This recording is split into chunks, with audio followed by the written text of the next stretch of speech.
Welcome back. Thanks for joining us again.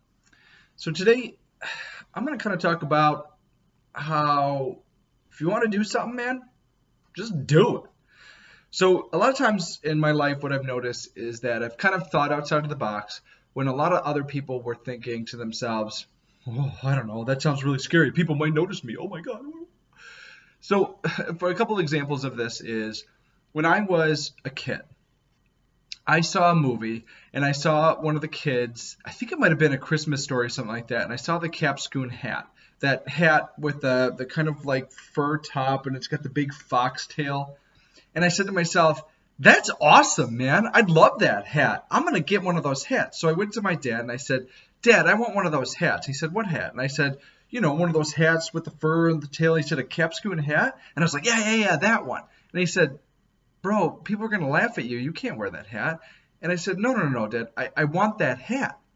And he said, are you sure? Because everybody else is not going to like that hat. And I thought to myself, well, like, who cares? And I'm a kid, you know, I'm a kid thinking this. So anyways, I kind of pushed him enough for him to give it to me. So I get it, and I'm so proud of it, and I can't wait to wear it to school. And then the first day, when I was growing up, my school was on literally like the next block over. So my walk to school was like less than one block over, like a half a block. And I marched into school so proud wearing that hat. And I got a lot of funny looks, man. I got like, what is that hat? What is he doing? I think there's a lot of people laughing at me. But I stood strong. And I kept wearing that hat. And because I wanted to, I was proud of that damn hat. And within the next few weeks, what I started to notice was, oh, look, Johnny's got a Capscoon hat.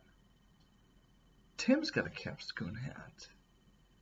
Steve's got a Capscoon hat. And then before you knew it, there was all these kids walking to school with these Capscoon hats. Another example is, so now that I'm older, I wanted, just something I've always wanted, I wanted big stone lions in front of my house. And again, here I'm giving you the example one time of a kid, now I'm talking about it as an adult. Because we tend to do the same things just because we're human. It's just human nature to kind of like want to fit into a box where everybody's at, and anybody that's outside of that box, you go like, whoa, that guy's different. I don't know about that. And so I talked to my wife and I talked to my family and I was like, I want these big stone lions. And I talked about them for a few years before I got them. And I said, I'm going to put them right out front. And they're like, why would you do that? That's silly, man. Nobody has lions. Look at the rest of your block. Anybody else has lions? Nope. Well, why do you want the lions? I don't know. I just want the lions. Long story short, I ended up like tracking down the perfect place to buy these lions. And my original thought of these lions would be kind of like smaller lions that would sit in front of the house, like directly in front of the house. And what I ended up getting was these giant, like 3 foot tall, like 2 feet wide stone lions and I sat them right on the either side of my driveway. And the funny part was that like nobody had lions on there. And then so I slammed them right there. There was no missing these lions. Everybody is going to be able to see these lions. And for days I'd walk by and people were like, what's with the lions, man? I don't know. I always wanted them. And they're like, okay, whatever, man. Slowly but surely, those lions became a kind of a staple of that neighborhood. And dang it, if you don't know it, within a month, probably 3 months tops, probably about a month and a half, I'm driving down the street and I'm looking to the right and I see closer to the house, a little bit more conservative than my giant lions in front of, almost on the street, were these 2 stone horses, right tucked in, prominently in front of the house, but closer tucked into the house.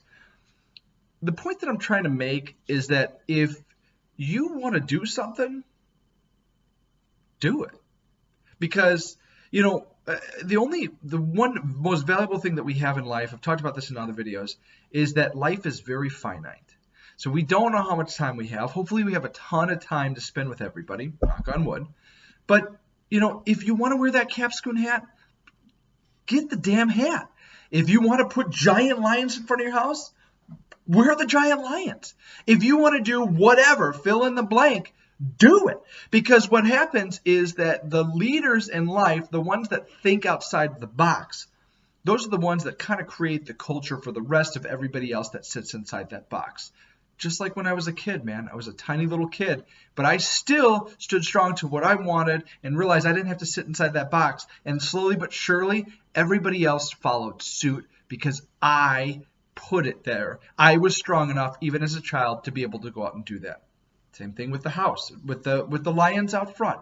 I wanted those lions. It was outside of the box, and slowly but surely, however you want to word that, the guy down the block has the same exact thing, and he's following suit.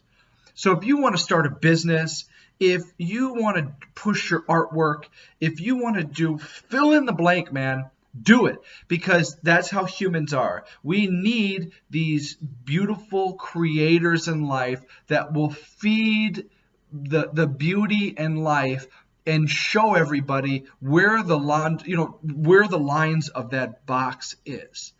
Create those lines, man, and create the luxury of beauty in the rest of your neighbors, fellow friends, everyone else. Show them how it's done, man.